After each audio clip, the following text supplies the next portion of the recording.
Vous ne faites pas venir chez vous des populations euh, pour insulter leur religion. C'est comme si vous invitez quelqu'un chez vous, vous l'installez dans votre salon et vous commencez à insulter sa mère. Et il y a quelque chose qui ne va pas. Donc il y a une volonté de créer des tensions, véritablement.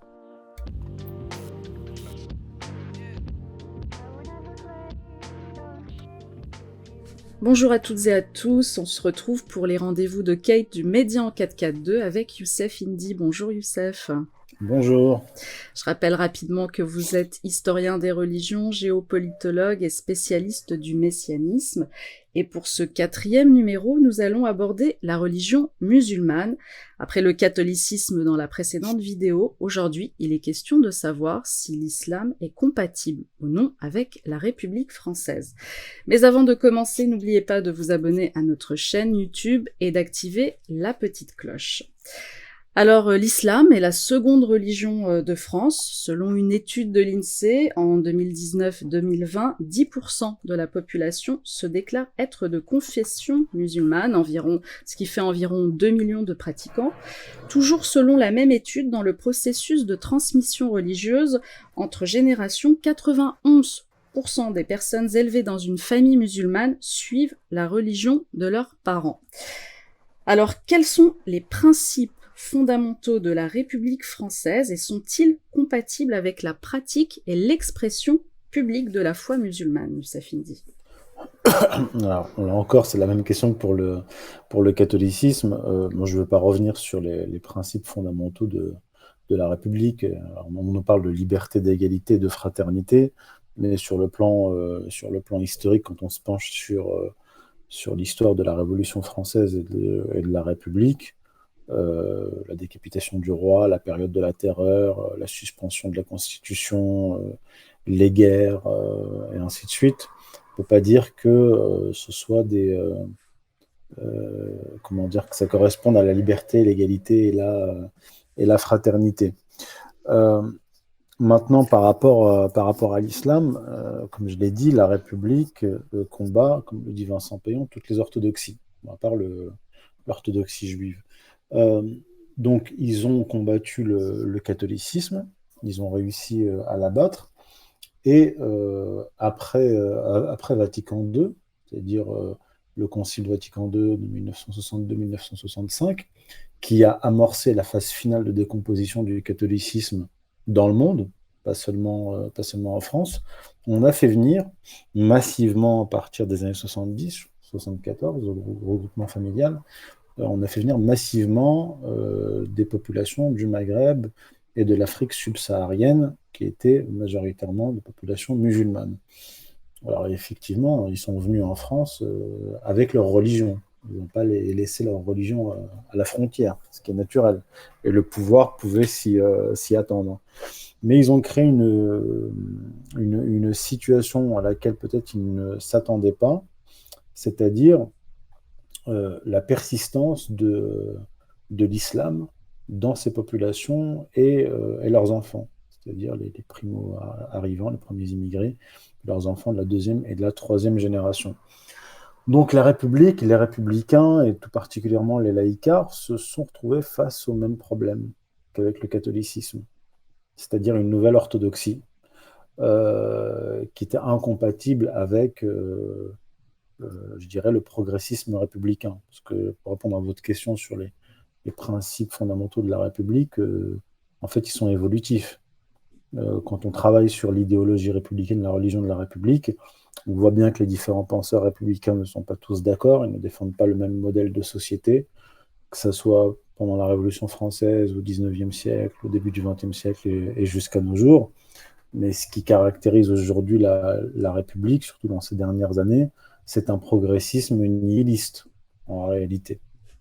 Donc là, notamment avec le mariage pour tous, la propagande LGBT, là, la République est incompatible ni avec le catholicisme, ni avec l'islam, ni avec le judaïsme, d'ailleurs. Je parle du judaïsme orthodoxe. Incompatibilité totale, c'est totalement antinomique. Alors, se retrouvant face à ce problème-là, ils l'ont traité de façon différente et parallèle. c'est la diabolisation, l'attaque frontale contre l'islam en tant que religion, et la volonté de dissoudre cette religion comme ils ont dissous le catholicisme, c'est-à-dire l'adapter à la République.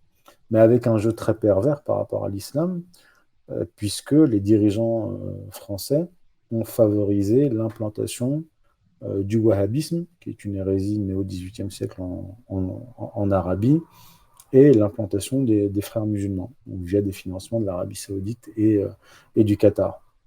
Donc on a des pompiers pyromanes qui ont importé, laissé s'importer en France l'idéologie wahhabite, ce qui leur a permis de diaboliser plus encore l'islam. Donc la question de l'islam est traitée par les dirigeants occidentaux en général et les Français en particulier de façon tout à fait différente, parce qu'on est dans un contexte aussi de géopolitique mondiale très particulier, notamment avec les attentats du 11 septembre, puis toute la stratégie du choc des civilisations visant à opposer le monde occidental pseudo-judéo-chrétien contre un monde musulman.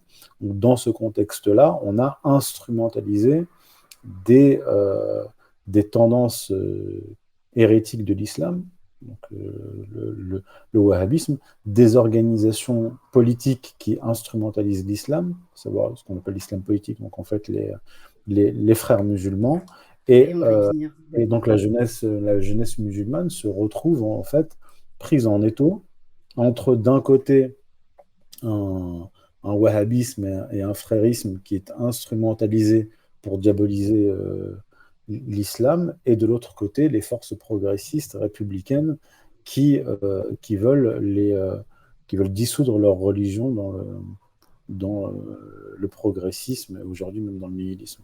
Alors vous l'avez dit, c'est un problème qui est beaucoup plus contemporain, qui est arrivé après donc la vague d'immigration. C'est un problème aussi d'ordre géopolitique.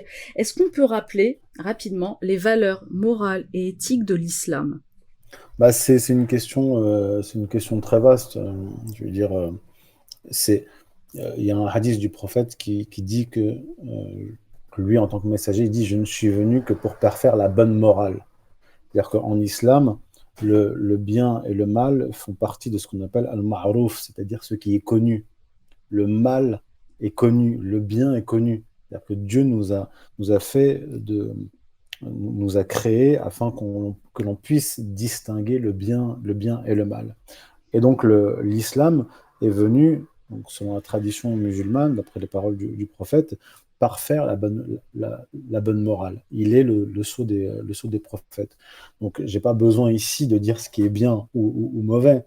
Ce qu'on peut lire dans le Coran, on va le retrouver en partie, notamment dans les évangiles, et en partie dans, dans les autres livres révélés. Avec la Bible hébraïque, je suis assez prudent, mais je dirais dans les prophètes, chez les prophètes de la Bible hébraïque. Donc il y a des valeurs euh, universelles qui sont propres à la tradition prophétique des anciens prophètes, à la tradition chrétienne et donc à la tradition musulmane. Donc il y a des fondamentaux et des fondamentaux immuables. C'est-à-dire que les valeurs, elles, ne se négocient pas et elles n'évoluent pas.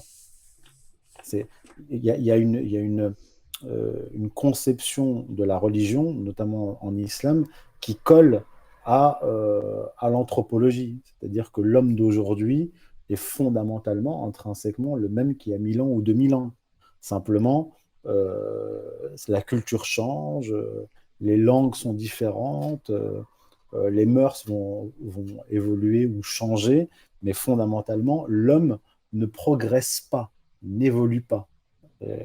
C'est en cela que les religions traditionnelles, les grandes religions, ne sont pas progressistes. Elles collent à l'anthropologie. Voilà. Donc, si vous avez ce modèle-là, euh, immuable, disons, qui considère que l'homme ne change pas, je veux dire, l'homme n'est pas aujourd'hui meilleur qu'il y a 1000 ans.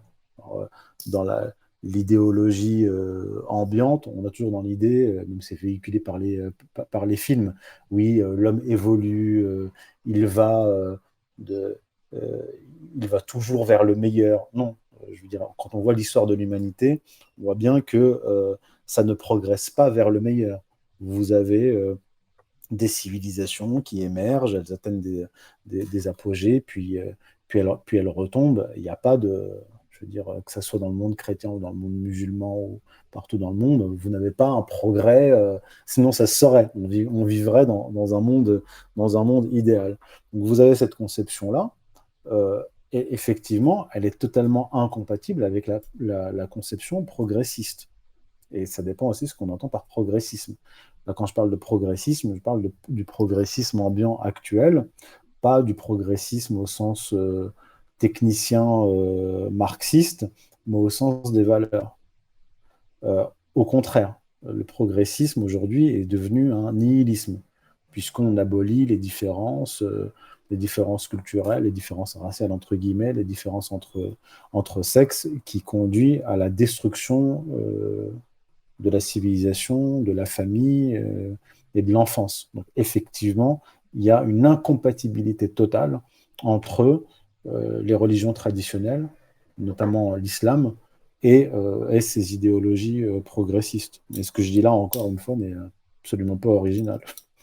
Alors on va aborder l'instrumentalisation du gouvernement français notamment, et on va parler de la création du CFCM, du Conseil français du culte musulman, qui avait été créé par Nicolas Sarkozy en 2003, créé pour devenir l'interlocuteur privilégié du gouvernement. Alors il y avait eu beaucoup de polémiques à l'époque lors de la création, notamment par rapport aux membres de l'UOIF au sein du conseil d'administration. Et puis depuis janvier 2023, Emmanuel Macron a écarté le CFCM pour privilégier le Forum de l'Islam de France. Alors tout d'abord, est-ce que la création du CFCM a permis une meilleure compréhension du culte musulman? Et aujourd'hui, quel rôle joue ce Forum de l'Islam de France? Est-ce que cela s'apparente à du communautarisme? Voilà votre... Alors, le CFCM, oui, je connais, mais le forum créé, je ne suis absolument pas penché sur le sujet. Mais la gestion de l'islam en France par les autorités est une gestion de type colonial qui vient se combiner à la gestion du catholicisme par la République. C'est-à-dire comment dire, le catholicisme a été attaqué et détruit sur la durée à force de lois, de fermeture de congrégations, ça on en a déjà parlé. Mais la République ne s'est jamais immiscée dans dans le culte catholique. C'est-à-dire qu'il n'y a pas des agents de l'État qui rentrent dans les églises et qui disent aux prêtres ce qu'il doit dire. Mais pour ce qui est de l'islam, oui. Pour ce qui est de l'islam, notamment avec la charte des imams, qui a été imposée là, il y a quelques années par le ministère de l'Intérieur, on s'immisce dans les affaires cultuelles, c'est-à-dire ce que l'imam peut dire ou ne peut pas dire. Et d'une certaine façon, les imams de France sont devenus implicitement des agents du ministère de l'Intérieur, des fonctionnaires. Alors pourquoi Voilà. c'est dérangeant? Pour quelle raison c'est dérangeant? Bah, comme je disais, c'est une pratique coloniale. Donc, c'est-à-dire on ne peut pas avoir un islam qui est authentique, puisque le politique vient s'immiscer à l'intérieur des affaires culturelles. Quand on est en France et qu'on est musulman ou juif ou autre, on doit respecter la loi française. Donc là, c'est deux choses différentes. Là, c'est le politique qui va s'immiscer dans les affaires culturelles, qui va en somme dire, expliquer à l'imam ce qu'il peut dire ou ce qu'il ne peut pas dire. D'accord, Et donc vous avez en fait de l'intimidation, vous avez des imams qui sont expulsés, attaqués, etc. C'est une façon aussi d'intimider les autres. Autre problème, c'est que en France, vous avez beaucoup d'imams qui viennent de l'étranger, des gens avec des forts accents, maghrébins. Or, les Maghrébins de France et les musulmans de France sont aujourd'hui, ceux qui ont mon âge, qui sont plus jeunes, de troisième génération, voire de la quatrième génération. Donc, normalement, il devrait y avoir euh, des imams qui maîtrisent parfaitement la culture et l'histoire de France et qui puissent prêcher euh, en connaissant à la fois leur religion et à la fois le contexte et l'histoire. Vous ne faites pas venir des gens du Maroc, de l'Algérie ou de Tunisie qui ont passé toute leur vie au Maghreb, toute leur vie de jeunes et de jeunes adultes, vous les parachuter en France, ou alors d'autres qui sont en France et qui vont en Arabie Saoudite, qui vont se former entre guillemets et qui reviennent et qui diffusent l'idéologie wahhabite. C'est un véritable problème. Et c'est un problème qui concerne les musulmans, mais qui concerne aussi l'État français qui gère le culte musulman et qui le gère extrêmement mal.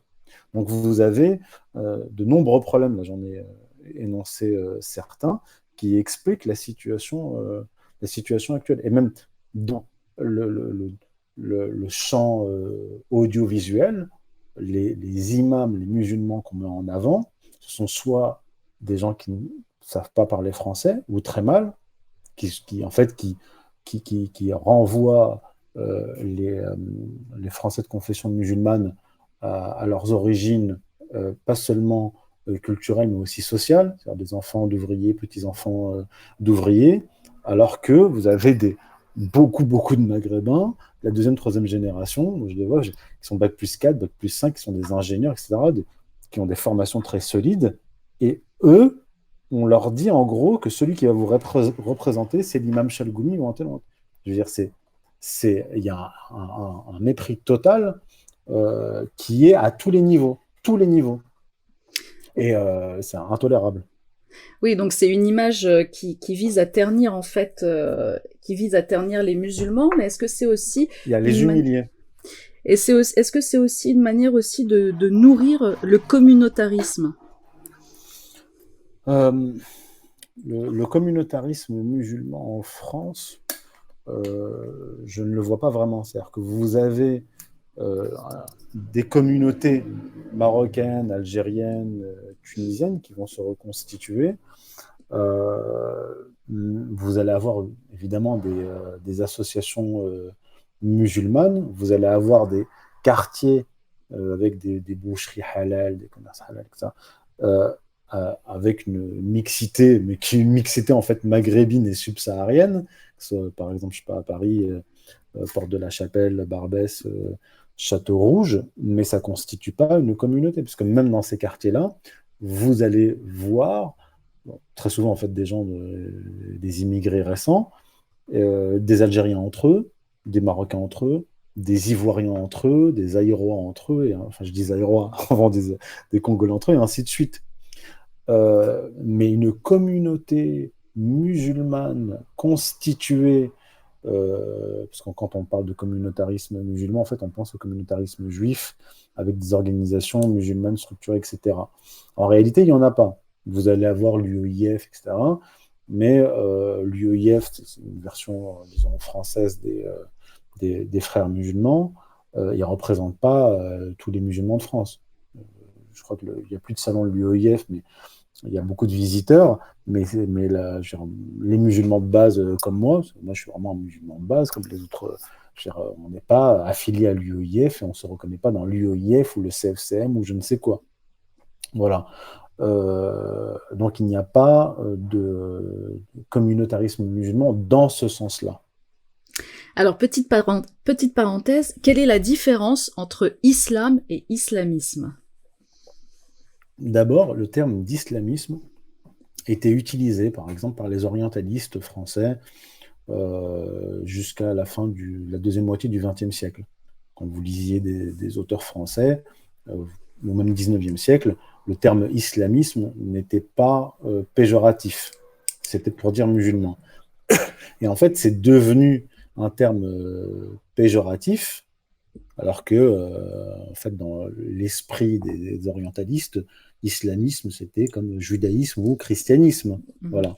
Et, et en fait, dans les décennies qui viennent de s'écouler, islamisme est devenu synonyme d'islam politique et de façon plus étendue, plus large, frérisme, wahhabisme, extrémiste, et ainsi de suite. Donc, en fait, islamisme est devenu un terme générique qui englobe des tendances de l'islam ou hérétiques de l'islam qui sont très variées. On va dire que les musulmans chiites, que ce soit en Iran ou au Liban, sont des islamistes, et on va les mettre dans le même sac que les wahhabites d'Arabie Saoudite ou les frères musulmans. Et on va dire. Donc c'est un terme qui est extrêmement flou et qui ne permet pas de comprendre les phénomènes historiques, politiques, sociologiques au sein de l'islam. En fait, ça ne veut rien dire. C'est simplement un terme péjoratif pour... c'est comme quand on dit radicalisme islamique. Euh, c'est un terme qui est inapproprié parce que radical vient de racine, le terme latin, qui renvoie donc à la racine. Alors que euh, quand on l'entend, en fait, on comprend extrémisme. L'extrémisme n'est pas le radicalisme. Donc, quand on est un chrétien à radical, c'est qu'on est un chrétien un catholique qui s'enracine dans la tradition catholique et dans les évangiles. Alors que quand on dit un musulman radical, ben en fait, on pense à extrémiste, terroriste, et, et ainsi de suite. Donc tous les termes sont truqués, en tout cas en ce qui concerne l'islam. Donc moi, alors pareil pour fondamentalisme. Je dis oui, les fondamentalistes. Alors on va qualifier les terroristes ou des extrémistes ou même des hérétiques ou des tendances hérétiques de l'islam qui sont apparues il y a un, deux ou trois siècles, et on va dire que ce sont des fondamentalistes. Non, le fondamentalisme vient de fondements, et ces courants-là ne correspondent pas aux fondements de l'islam. Voilà. Donc moi, c'est des termes évidemment que je n'utilise jamais. Quelle place la République française laisse-t-elle aux musulmans pratiquants? Euh, c'est euh, c'est c'est un peu compliqué de répondre à cette question. Bah, les musulmans pratiquants doivent s'adapter dans la République française. C'est pas comme dans les sociétés, bah, par exemple, en Angleterre. C'est-à-dire que en France, je crois les lycéens, les lycéennes ne doivent pas porter le voile. C'est quand même assez restrictif. Il y a, et là encore, il y a une contradiction. C'est-à-dire que vous faites venir massivement des musulmans en France, donc des immigrés qui ont leur religion, vous les faites venir, et une fois qu'ils sont là, vous allez faire voter des lois pour les rendre invisibles dans certains lieux, alors qu'ils ne sont absolument pas invisibles. Dans de très nombreux quartiers et zones en France, vous les voyez. Et donc, c'est un système qui est fondamentalement, système républicain, fondamentalement schizophrène, mais volontairement. C'est-à-dire que quand on met en place systématiquement des lois parallèlement à des... Là, j'ai parlé par exemple de l'immigration. Quand vous faites venir des immigrants en masse et que vous faites voter des lois hostiles à la présence visuelle de l'islam, et que vous menez toute une propagande dans les médias contre l'islam à l'échelle française ou à l'échelle occidentale, c'est qu'il y a une volonté de créer des tensions. Parce que si vous êtes hostile à la religion musulmane en tant que pouvoir, eh bien, vous mettez un coup d'arrêt net à l'immigration. Vous ne faites pas les deux. On est dans un régime où le président de la République, à savoir Emmanuel Macron, dit que le blasphème fait partie de la liberté d'expression. Il le dit en France, il le dit même au Liban, tout en continuant à faire venir des immigrés. Vous ne faites pas venir chez vous des populations pour insulter leur religion. C'est comme si vous invitez quelqu'un chez vous, vous l'installez dans votre salon et vous commencez à insulter sa mère. Et il y a quelque chose qui ne va pas. Donc il y a une volonté de créer des tensions, véritablement. On en revient toujours à ce principe d'instrumentalisation, en fait, de Oui, de tout à fait. casser les religions. En tout cas, en ce qui concerne le catholicisme, on en a parlé précédemment, et l'islam. Comment lutter contre l'islamophobie et les préjugés envers les musulmans? Là encore, c'est une très vaste question. Je pense que c'est d'abord un travail que doivent faire les musulmans eux-mêmes. Ça me rappelle un prêcheur qui était très connu, mais qui est mort maintenant, je sais pas, dans les années 90, qui s'appelle Ahmed Dida, qui était un prêcheur musulman originaire d'Afrique du Sud. Et il disait à l'époque que la première source d'islamophobie, c'était les musulmans eux-mêmes. C'est-à-dire il y a un travail à faire au sein des communautés musulmanes, communautés qui ne sont pas organisées, au sein des familles, au sein des communautés, dans les mosquées, partout, pour que les musulmans aient un comportement euh, en permanence qui soit un minimum le reflet de ce qu'est l'islam. Je veux dire que quand vous avez une racaille qui passe son temps à insulter les gens et qui se tient mal, et qui en plus de ça met en avant son islamité, cette personne-là, ou d'autres, hein, pas forcément des jeunes racailles, ou d'autres, ce sont pas des ambassadeurs de l'islam, ce sont objectivement des ennemis de l'islam. C'est-à-dire que par leur comportement, ils dégradent l'image de l'islam. Donc ça, il y a d'abord un travail à faire sur soi. Personne n'est parfait, tout le monde commet des péchés, on a tous des défauts, etc. Et il y a quand même un minimum. Voilà.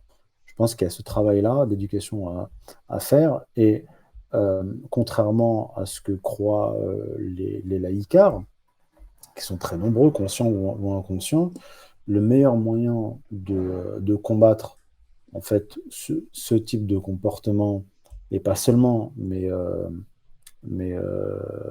les dérives, c'est-à-dire les jeunes qui se font embrigader, notamment par Internet, parce que très souvent, les types qui basculent dans ce qui est un wahhabisme piétiste et un wahhabisme minoritaire, mais qui va entraîner des jeunes à partir en Syrie pour tuer des gens, notamment des civils. Genre, le meilleur moyen d'empêcher cela, c'est l'islam. C'est-à-dire que si vous avez une culture islamique solide, vous ne basculez pas dans ces dérives.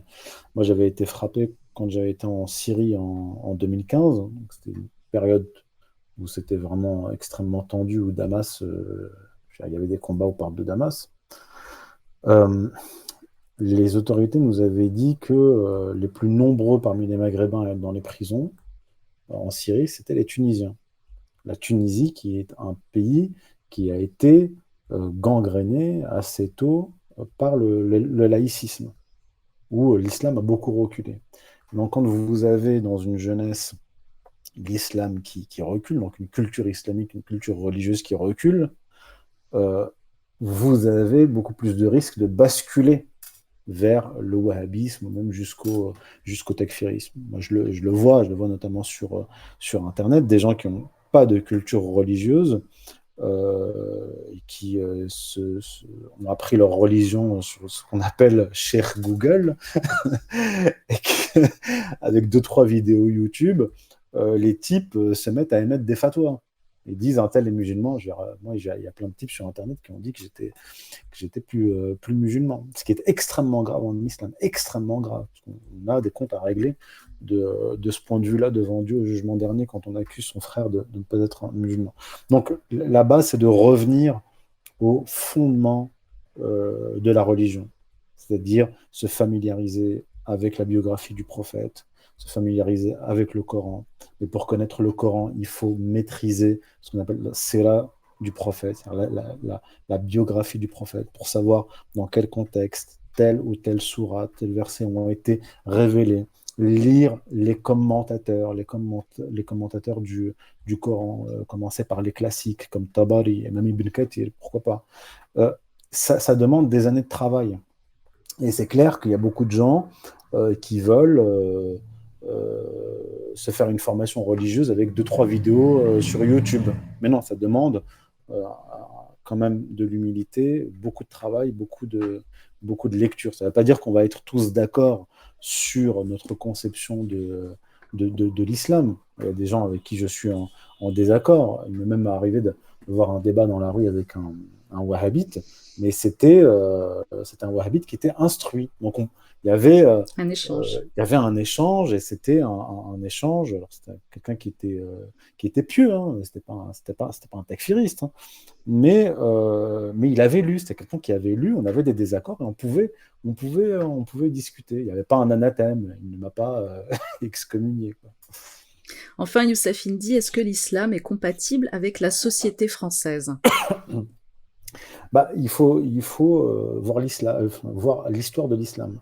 Parce que Euh, beaucoup, justement, ont peur de oui, l'islam. mais il faut étudier l'histoire de l'islam. Vous voyez, prenez simplement une carte déjà, l'implantation de l'islam dans le monde. Bon, l'islam est présent sur tous les continents, mais je parle là des sociétés majoritairement musulmanes. Moi, j'ai quand même un peu voyagé, Asie centrale, Proche-Orient, Asie du Sud-Est, dans des pays musulmans. J'ai vu une variété de cultures je veux dire, très importantes, des cultures différentes, des structures familiales différentes, des sociétés avec une place de la femme qui n'a strictement rien à voir. Vous prenez des sociétés, par exemple, comme la Malaisie en Asie du Sud-Est, vous avez une société musulmane, d'ailleurs, où je suis déjà allé, vous avez un système, une structure familiale matrilinéaire, contrairement à la majorité des pays qu'on appelle arabo-musulmans, berbéro-musulmans ou arabo-musulmans perses, avec un système familial patrilinéaire, totalement différent. Mais ce sont des sociétés musulmanes. Donc vous avez une, une plasticité de l'islam, une adaptabilité de l'islam extrêmement importante, parce que ne serait-ce que dans l'islam sunnite, vous avez différentes écoles. Vous avez Maghreb, l'école majoritaire, c'est l'école malikite. L'école en Asie, Turquie, je crois, Asie centrale, c'est Hanafite. Péninsule arabique, c'est Hanbalite. Vous avez les Chafirites. Non, vous avez des écoles de jurisprudence qui vont, comment dire, qui vont permettre une adaptabilité et l'histoire du droit musulman, l'histoire de l'islam va, euh, comment dire, conduire à une adaptation de l'islam et du droit musulman à la culture, sans pour autant modifier l'islam dans ses fondements. Parce que déjà à l'époque du prophète, il y avait des choix qui étaient pris par les compagnons, pardon, sur certaines questions, qui étaient des choix différents, mais pas incompatibles. Sur certaines questions, le prophète leur disait, bah, vous avez fait deux choix différents, mais les deux choix sont islamiques. Vous voyez. Donc il y a une adaptabilité, mais il ne faut pas mélanger cette question-là, la question de l'islam, de son adaptabilité, avec la question de l'immigration. Parce que l'immigration de masse va créer des problèmes plus ou moins graves en fonction de la qualité des immigrés qui viennent. Parce que je veux dire, les gens qui viennent en Europe, qui viennent du Maghreb ou d'Afrique subsaharienne, ne sont pas nécessairement les meilleurs maghrébins, les meilleurs subsahariens.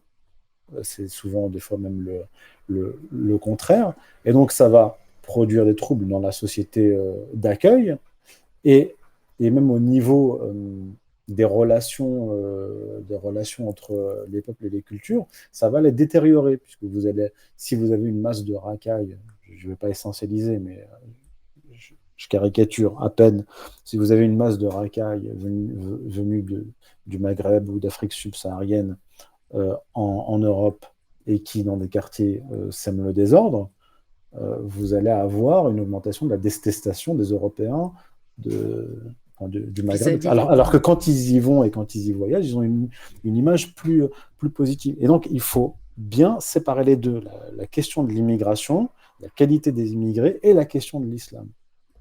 Et je rappelle que l'islam est la deuxième religion de France. On va terminer par une question qui a été posée lors de la dernière vidéo. Alors je remercie encore vraiment sincèrement tous les spectateurs parce qu'il y a eu énormément de questions de poser dans les commentaires et le choix est très difficile. Alors j'ai choisi la question de Ramon Zarat, 6684, qui ressemblait un peu à celle de Jérôme Badre. Alors, vous dites en fin d'entretien que l'État doit se réconcilier avec la religion au travers d'une réforme théologico-politico-juridique. Comment cela pourrait-il se faire? Le catholicisme ne fait plus recette et l'islam a été présenté comme un épouvantail. Ne craignez-vous pas, dans ce cas, qu'on arrive à un rejet pur et simple de ce projet, voire à un affrontement de tous contre tous? Alors, quand je parle de cette réforme-là, je fais référence à la conclusion de mon livre La guerre des États-Unis contre l'Europe. Et la conclusion de ce livre-là, c'est à la suite. Bon, le livre fait 395 pages, mais il y a deux parties distinctes. Et la deuxième partie, c'est sur la question de l'État. La deuxième partie est la plus longue, elle fait plus de 200 pages. Donc j'arrive à cette conclusion après une étude de, de l'histoire de l'État et de son rapport à la religion. Et je commence par Sumer, c'est-à-dire Mésopotamie, la création du premier État, la relation entre la religion et l'État, dans ses fondements, et ensuite son évolution au Moyen Âge, à partir de l'époque moderne, la Renaissance, jusqu'à l'époque des Lumières, 18e siècle, 19e siècle, en passant par Hegel, etc. Donc c'est une conclusion, la conclusion d'un long travail d'études historiques. Et ce que je montre dans cette étude, c'est que à l'époque moderne, il y a eu, à partir de Jean Bodin, une théorie de l'État extrêmement dangereuse qui a fait de l'État une sorte de divinité, un démiurge qui a le pouvoir à la fois de créer sa propre norme juridique et de suspendre cette norme, je dirais, de suspendre le droit, mettre en place un état d'exception, ce qui n'existait pas au Moyen Âge, puisqu'au Moyen Âge, le roi, même le pape, était soumis à la loi divine. Alors qu'avec l'État moderne, on est dans un système où l'État est devenu une divinité et il peut produire sa propre norme. Donc si cet État est dirigé par des gens qui sont totalement déviants, des nihilistes par exemple, ou des progressistes déjantés, eh bien vous allez avoir une transformation de la Constitution extrêmement dangereuse pour la société et la capacité de mettre en place un état d'exception, c'est-à-dire de suspendre le droit, suspendre la loi. Et la réforme que je propose en fait à la fin de mon livre, c'est justement de découpler la souveraineté et l'État, c'est-à-dire de redonner à l'État la souveraineté politique, l'armée, la monnaie, ainsi de suite, ce que l'État français n'a plus, mais de lui retirer la souveraineté surnaturelle qu'il a et qui lui permet, comme je l'ai dit, de transformer la Constitution à sa guise et de suspendre la Constitution. Donc, ce n'est pas une proposition intégriste, au contraire, c'est une proposition qui vise à sortir d'un système extrêmement dangereux qui fait de l'État une divinité. Là, c'est dans les grandes lignes. Mais ce qu'il faut comprendre, c'est que quand on fait une étude de longue durée de l'État et de la société, en réalité, on ne sort jamais de la religion. C'est-à-dire que vous avez une première phase de la religion véritablement religieuse, avec la reconnaissance, bon, chez les païens, la reconnaissance de divinité, dans le monde monothéiste, la reconnaissance du Dieu unique. Puis vous allez avoir une seconde phase, notamment qui vient avec la Renaissance et le protestantisme, de sécularisation, de séparation du politique et du religieux, puis de laïcisation. Mais cette laïcisation n'élimine pas la dimension religieuse. Au contraire, il y a toujours une dimension religieuse, mais qui est cachée, qui est implicite. Que la religion ne disparaît véritablement pas complètement. Elle existe, mais sous une autre forme. Ça renvoie aux travaux notamment de Carl Schmitt sur son ouvrage fameux Théologie politique. Donc la religion se sécularise, elle se laïcise, mais ne disparaît pas complètement.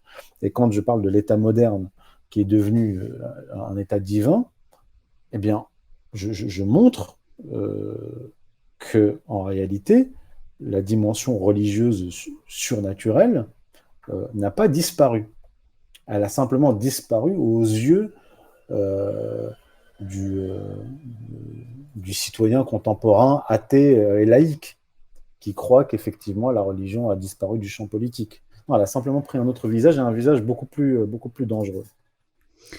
Merci Youssef Indy, ça a été une longue réponse que j'espère Ramon Zarat appréciera en tout cas. Merci beaucoup. Ben, merci à Merci tous à vous. de votre fidélité. N'hésitez surtout pas à commenter et à poser aussi vos questions. Elles seront peut-être sélectionnées comme ces chers spectateurs. Et puis on se retrouve très prochainement. Merci Youssef Indy. Merci à vous, à bientôt.